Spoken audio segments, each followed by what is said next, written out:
Hi, നമുക്ക് മലയാളം പഠിച്ചാലോ? അതിൽ കൃതികളും കഥാപാത്രങ്ങളും ശൈലികൾ ഒറ്റപ്പദം ഇതാണ് ഇന്ന് നമുക്ക് പഠിക്കാനുള്ളത്. കൃതികളും കഥാപാത്രങ്ങളും ശൈലികൾ ഒറ്റപ്പദം. കൃതിയും കഥാപാത്രങ്ങളും ഇതിൽ ഫസ്റ്റ് നമ്മൾ പഠിക്കാൻ പോകുന്നത് ഉറൂബിൻ്റെതാണ്. ഉറൂബിന്റെ പ്രധാന കൃതിയാണ് ഉമ്മാച്ചു. ഓക്കെ, അതിലെ പ്രധാന കഥാപാത്രങ്ങൾ ആരൊക്കെ എന്ന് ചോദിച്ചാല് ഉമ്മാച്ചു, മായൻ, ബീരാൻ, ചാപ്പുണ്ണി നായർ, ഹസ്സൻ, അബ്ദു, മരക്കാർ, ചിന്നമ്മു, ആമിന. കിട്ടിയോ? കിട്ടിയില്ല അല്ലെ? ഒന്നുകൂടെ നോക്കാം. ഉമ്മാച്ചു, മായൻ, ബീരാൻ, ചാപ്പുണ്ണി നായർ, ഹസ്സൻ, അബ്ദു, മരക്കാർ, ചിന്നമ്മു, ആമിന. അപ്പോ ഉമ്മാച്ചു എന്ന ഉറൂബിന്റെ കൃതിയിലെ പ്രധാന കഥാപാത്രങ്ങൾ ആരൊക്കെയെന്ന് ചോദിച്ചാൽ ഒന്ന് ഉമ്മാച്ചു കിട്ടി. പിന്നെ മായനും ബീരാനും, ചാപ്പുണ്ണി നായർ, മരക്കാർ. അങ്ങനെ ആലോചിച്ചേക്കുക. രണ്ട് കണക്ട് ചെയ്തിട്ട് ചാപ്പുണ്ണി നായർ, മരക്കാർ. പിന്നെ ഹസ്സൻ അബ്ദു, അതുപോലെ ചിന്നമ്മു, ആമിന. ഒന്നുകൂടെ പറഞ്ഞു നോക്കാം. ഉമ്മാച്ചു, മായൻ, ബീരാൻ, ചാപ്പുണ്ണി നായർ, മരക്കാർ, ഹസ്സൻ, അബ്ദു, ചിന്നമ്മു, ആമിന. ഓക്കെ, അപ്പൊ ഉറൂബ് എന്ന തൂലികാനാമത്തിൽ അറിയപ്പെടുന്നത് ആരാം? അത് PC കുട്ടിക്കൃഷ്ണനാണ് അല്ലെ? PC കുട്ടിക്കൃഷ്ണനാണ് ഉറൂബ് എന്ന തൂലികാനാമത്തിൽ അറിയപ്പെടുന്നത്. അപ്പൊ അത് കിട്ടിയെന്ന് വിചാരിക്കുന്നു. ഒന്നുകൂടെ കേൾക്കണം കേട്ടോ, എങ്കിലേ മനസ്സിൽ തറയിട്ട് നിൽക്കുള്ളൂ. ഇനി അടുത്തത് MT വാസുദേവൻ നായരുടെ നാലുകെട്ട് എന്ന കൃതിയിലെ പ്രധാന കഥാപാത്രങ്ങളാണ് അപ്പുണ്ണി, കോന്തുണ്ണി നായർ, പാറുക്കുട്ടി, ശങ്കരൻ നായർ, സീതാലിക്കുട്ടി. ഒന്നുകൂടെ പറഞ്ഞോക്കാം. അപ്പുണ്ണി, പാറുക്കുട്ടി, കോന്തുണ്ണി നായർ, ശങ്കരൻ നായർ അല്ലെ? രണ്ട് നായറായിട്ട് കോന്തുണ്ണി നായർ, ശങ്കരൻ നായർ, പിന്നെ സൈതാലിക്കുട്ടി. അപ്പുണ്ണി, പാറുക്കുട്ടി, കോന്തുണ്ണി നായർ, ശങ്കരൻ നായർ, സൈതാലിക്കുട്ടി, MT വാസുദേവൻ നായർ. ഓക്കെ, അവിടെ ഒന്ന് ജസ്റ്റ് ഓർക്കാൻ വേണ്ടിയിട്ടാണ് കേട്ടോ. MT വാസുദേവൻ നായർ, അപ്പൊ കോന്തുണ്ണി നായർ, ശങ്കരൻ നായർ, പിന്നെ അപ്പുണ്ണി, പാറുക്കുട്ടി, സൈതാലിക്കുട്ടി. കിട്ടിയല്ലോ. അതുപോലെ നാലുകെട്ട് കൃതിയിലെ പ്രധാന കഥാപാത്രങ്ങളാണ് നമ്മളിപ്പോ പറഞ്ഞത്. ഇനി അസുരവിത്ത്, MTയുടെ തന്നെ മറ്റൊരു കൃതിയാണ് അസുരവിത്ത്. അതിലെ പ്രധാന കഥാപാത്രങ്ങളാണ് ശേഖരൻ നായർ, ഗോവിന്ദൻകുട്ടി, രാജമ്മ, മീനാക്ഷി. ശേഖരൻ നായർ, ഇവിടെ ഒരു നായർ അല്ലെ? അപ്പൊ ശേഖരൻ നായർ, ഗോവിന്ദൻകുട്ടി, രാജമ്മ, മീനാക്ഷി. ശേഖരൻ നായർ, ഗോവിന്ദൻകുട്ടി, രാജമ്മ, മീനാക്ഷി, ഗോവിന്ദൻകുട്ടി, ശേഖരൻ നായർ. കിട്ടിയോ? അത് അസുരവിത്തിലെ പ്രധാന കഥാപാത്രങ്ങളാണ്. ഇനി രണ്ടാം ഊഴം, അതും ആരുടേതാണ്? MTയുടേതാണ്. പ്രധാന കഥാപാത്രങ്ങൾ ഭീമൻ, പാഞ്ചാലി, കൃഷ്ണൻ. ആരൊക്കെയാണ് രണ്ടാം ഊഴത്തിലെ പ്രധാന കഥാപാത്രങ്ങൾ? ഇതൊരു ഇതിഹാസ നോവലാണ് എന്നുള്ളത് ആലോചിച്ച് വച്ചേക്കാം. അതുപോലെ മഹാഭാരതത്തിന്റെ സ്വതന്ത്രമായ പുനർവായനയാണ് രണ്ടാം ഊഴം എന്ന കൃതി. മഹാഭാരതത്തിന്റെ സ്വതന്ത്രമായ പുനർവായനയാണ് രണ്ടാം ഊഴം എന്ന MTയുടെ ഈ ഒരു കൃതി. അതിലെ പ്രധാന കഥാപാത്രങ്ങൾ ഭീമനും, കൃഷ്ണനും, പാഞ്ചാലിയും. കിട്ടിയോ? ഭീമൻ, കൃഷ്ണൻ, പാഞ്ചാലി രണ്ടാം ഊഴം. ഭീമൻ, കൃഷ്ണൻ, പാഞ്ചാലി രണ്ടാം ഊഴത്തിലേത്.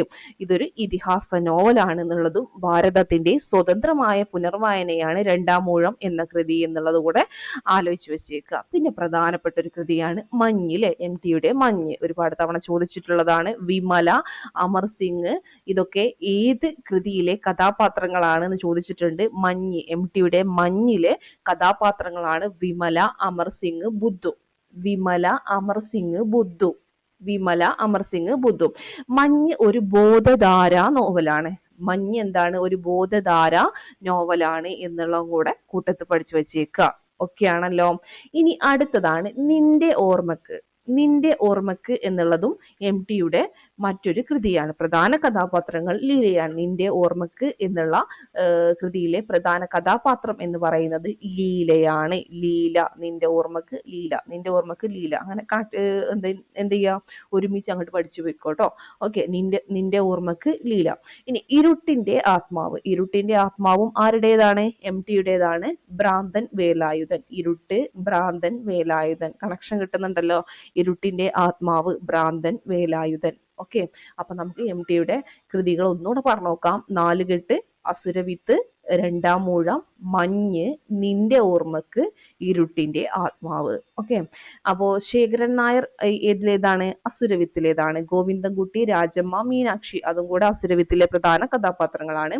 അപ്പുണ്ണി പാറുക്കുട്ടി, കോന്തുണ്ണി നായർ, ശങ്കരൻ നായർ, സെയ്താലിക്കുട്ടി ഇതൊക്കെ ഏതിലേതാണ്? പാറുക്കുട്ടി, സേതാലിക്കുട്ടി. ഓക്കെ, ഒരു രണ്ട് കുട്ടികൾ, പിന്നെ കോന്തുണ്ണി നായരും ശങ്കരൻ നായരും, പിന്നെ അപ്പുണ്ണി. ഓക്കെ, അതാണ് നാലുകെട്ടിലേത്.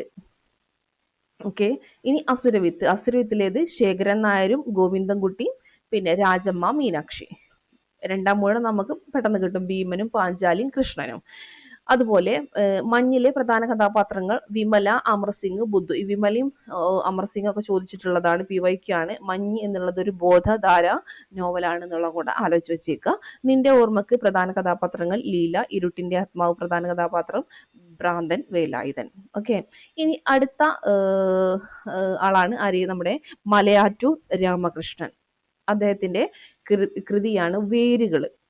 ഏതാണ്? വേരുകൾ. അതിലെ പ്രധാന കഥാപാത്രങ്ങളാണ്, വേരുകളിലെ പ്രധാന കഥാപാത്രങ്ങൾ രഘു, ഗീത, അമ്മാഞ്ചി, അമ്മുലു, അത്തിമ്പാർ, ലക്ഷ്മി. മലയാറ്റൂരിന് കേരള സാഹിത്യ അക്കാദമി അവാർഡ് നേടിക്കൊടുത്ത കൃതിയാണ് ഈ വേരുകൾ എന്ന് പറയുന്നത്. അപ്പോൾ മലയാറ്റൂരിന് കേരള സാഹിത്യ അക്കാദമി അവാർഡ് നേടിക്കൊടുത്ത കൃതി ഏതാന്ന് ചോദിച്ചാൽ വേരുകളാണ്. അതിലെ പ്രധാന കഥാപാത്രങ്ങളാണ് രഘു, ഗീത, അമ്മാഞ്ചി, അമ്മുലു, അത്തിമ്പാർ, ലക്ഷ്മി. ലക്ഷ്മി, ഗീത അതവിടെ നിൽക്കട്ടെ. പിന്നെ അമ്മാഞ്ചി, അത്തിമ്പാർ, അമ്മുലു, രഘു. അമ്മുലു, അമ്മാഞ്ചി, ഗീത, രഘു, അത്തിമ്പാർ, ലക്ഷ്മി. ഓക്കെ, ഒന്നുകൂടെ പറഞ്ഞു നോക്കാം. രഘു, ഗീത അതാ അങ്ങനെ ആലോചിച്ചേക്കുക. പിന്നെ അമ്മാഞ്ചി, അമ്മുലു. ഓക്കെ, പിന്നെ ലക്ഷ്മി, അത്തിമ്പാർ.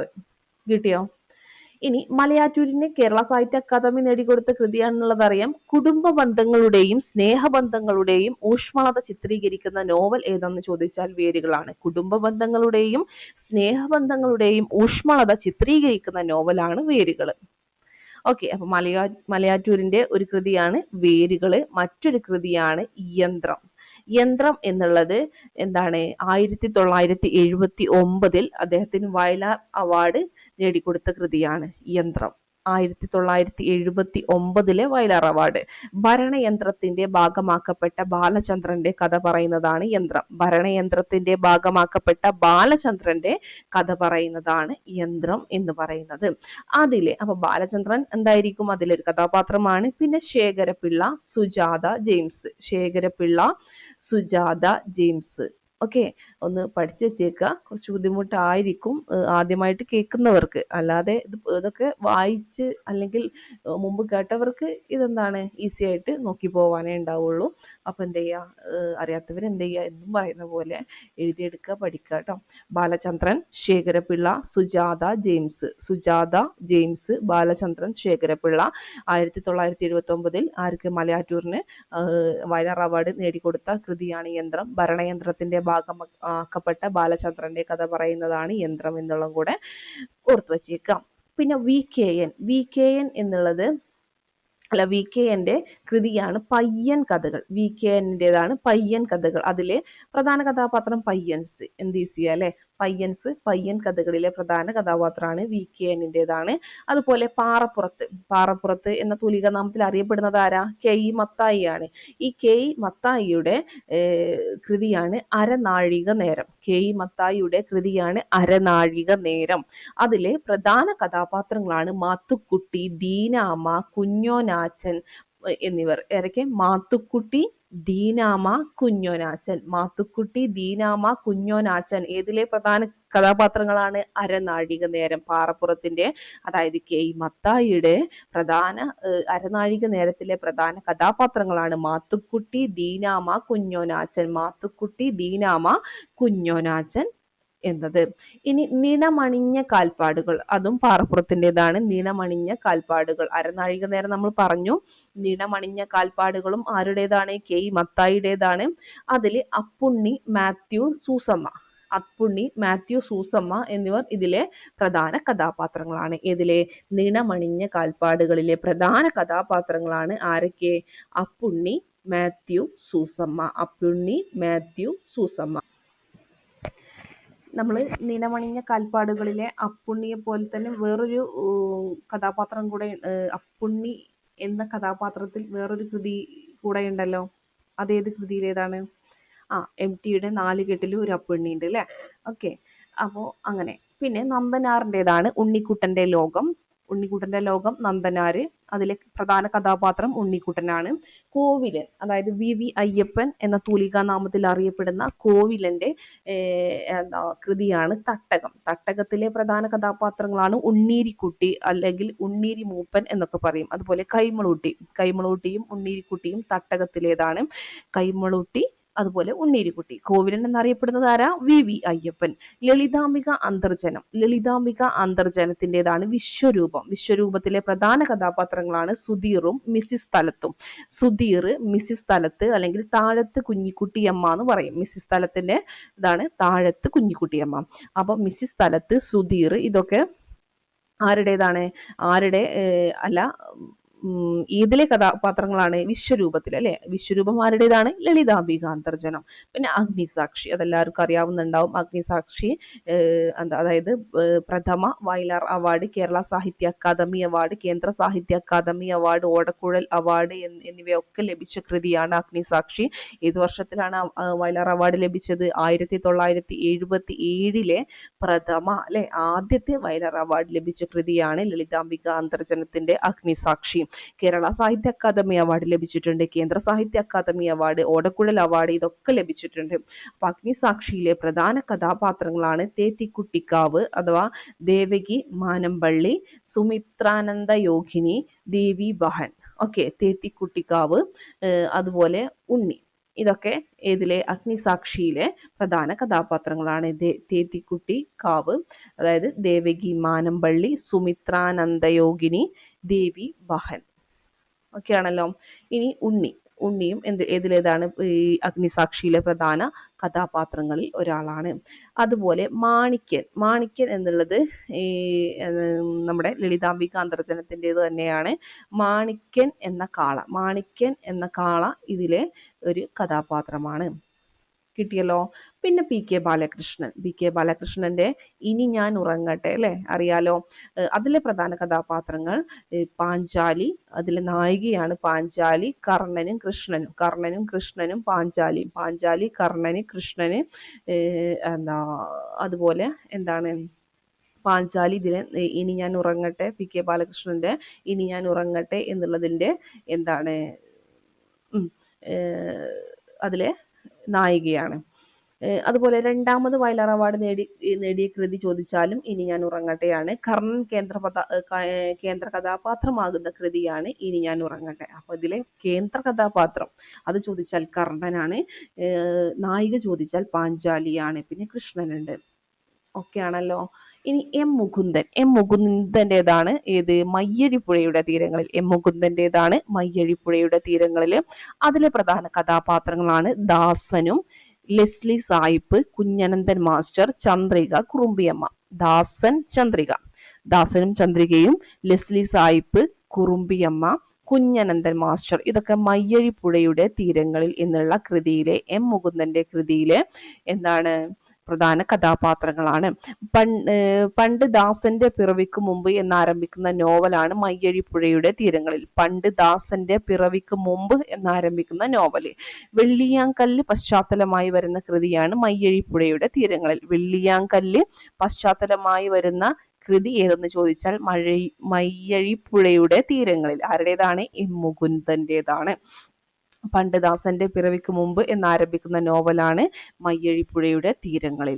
കിട്ടിയല്ലോ. ദാസനും ചന്ദ്രികയും, ലെസ്ലി സായിപ്പും, കുറുമ്പി അമ്മയും, കുഞ്ഞനന്തൻ മാസ്റ്ററും ഇതിലെ എന്താണ് കഥാപാത്രങ്ങളാണ്. പിന്നെ കേശവന്റെ വിലാപങ്ങളും ആരുടേതാണ്? മുകുന്ദന്റേതാണ്. അതിലെ പ്രധാന കഥാപാത്രങ്ങൾ അപ്പുക്കുട്ടൻ, ശരവണൻ, EMS. അപ്പൊ ഏതിലേതാണ്? അത് കേശവന്റെ വിലാപങ്ങളിലേതാണ്. അപ്പുക്കുട്ടൻ, ശരവണൻ, EMS. എന്താണ് കേശവന്റെ വിലാപങ്ങൾ അപ്പുക്കുട്ടൻ, ശരവണൻ, EMS. ഇനി പെരുമ്പടവം ശ്രീധരന്റേതാണ് ഒരു സങ്കീർത്തനം പോലെ. ആരുടേതാണ്? പെരുമ്പടവം ശ്രീധരന്റേതാണ്. അതിലെ പ്രധാന കഥാപാത്രങ്ങളാണ് ദസ്തയേവ്സ്കി, ഇത് LPYക്ക് ആണ്. ദസ്തയേവ്സ്കി ഏതിലെ കഥാപാത്രമാണെന്ന് ചോദിച്ചിട്ടുള്ളതാണ്. അത് ഒരു സങ്കീർത്തനം പോലെ ആരുടേതാണ്? പെരുമ്പടവം ശ്രീധരന്റേതാണ്. ഓക്കെ. അതുപോലെ അന്നയും ദസ്തയേവ്സ്കിയും ഇതിലേതാണ്? അന്ന, നീ മിടുക്കിയാണ്, പക്ഷേ ഇവിടെ നിനക്ക് തെറ്റുപറ്റി. ഓരോ ദുരന്തവും ജീവിതത്തെ കൂടുതൽ സ്നേഹിക്കാനാണ് എന്നെ പഠിപ്പിച്ചത്. ഇത് ഏത് കഥാപാത്രത്തിന്റെ വാക്കുകളാണെന്ന് ചോദിച്ചാൽ ദസ്തയേവ്സ്കിയുടേതാണ്. എന്താ പറഞ്ഞിട്ടുള്ളത്? അന്ന, നീ മിടുക്കിയാണ്, പക്ഷേ ഇവിടെ നിനക്ക് തെറ്റുപറ്റി. ഓരോ ദുരന്തവും ജീവിതത്തെ കൂടുതൽ സ്നേഹിക്കാനാണ് എന്നെ പഠിപ്പിച്ചത്. ഇത് ഏത് കഥാപാത്രത്തിന്റെ വാക്കുകളാണെന്ന് ചോദിച്ചാൽ ദസ്തയേവ്സ്കിയുടേതാണ്. കിട്ടിയല്ലോ? അത്രയാണ് കൃതിയും കഥാപാത്രങ്ങളും നമുക്ക് ഇന്ന് പഠിക്കാനുള്ളത്. അപ്പോൾ മറ്റ് നമ്മൾ പറഞ്ഞല്ലോ ശൈലികൾ പഠിക്കാനുണ്ട്, അതുപോലെ ഒറ്റപ്പദവും കുറച്ച് പഠിക്കാനുണ്ട്. വളരെ കുറച്ചേ ഉള്ളൂ ശൈലികൾ ഒറ്റപ്പദവും. അതില് ശൈലികളിൽ ഫസ്റ്റ് കൊടുത്തിട്ടുള്ളത് അങ്കുലി പരിമിതം. എന്താ അങ്കുലി പരിമിതം എന്നതുകൊണ്ട് ഉദ്ദേശിക്കുന്നത്? വിരലിൽ എണ്ണാവുന്നത്. അങ്കുലി പരിമിതം, വിരലിൽ എണ്ണാവുന്നത്. അജഗജാന്തരം, അല്ലെ, വലിയ വ്യത്യാസം. അജഗജാന്തരം, വലിയ വ്യത്യാസം. അജകളസ്തനം, അനാവശ്യമായത്, ആവശ്യമില്ലാത്തത്. അജകളസ്തനം, അനാവശ്യമായത്, ആവശ്യമില്ലാത്തത്. ഇതൊക്കെ ആദ്യം പഠിച്ചു തുടങ്ങിയ ആളുകൾക്ക് ഈസി ആയിരിക്കും. സാധാരണ കേട്ടിട്ടുള്ള കാര്യങ്ങളൊക്കെ തന്നെയാണ്. എങ്കിലും പുതുതായി പഠിക്കുന്ന ആളുകൾക്ക് ഇത് വീണ്ടും റിപ്പീറ്റ് ചെയ്ത് കേൾക്കുക കേട്ടോ. ഓക്കെ. അങ്കുലി പരിമിതം, വിരലിൽ എണ്ണാവുന്നത്.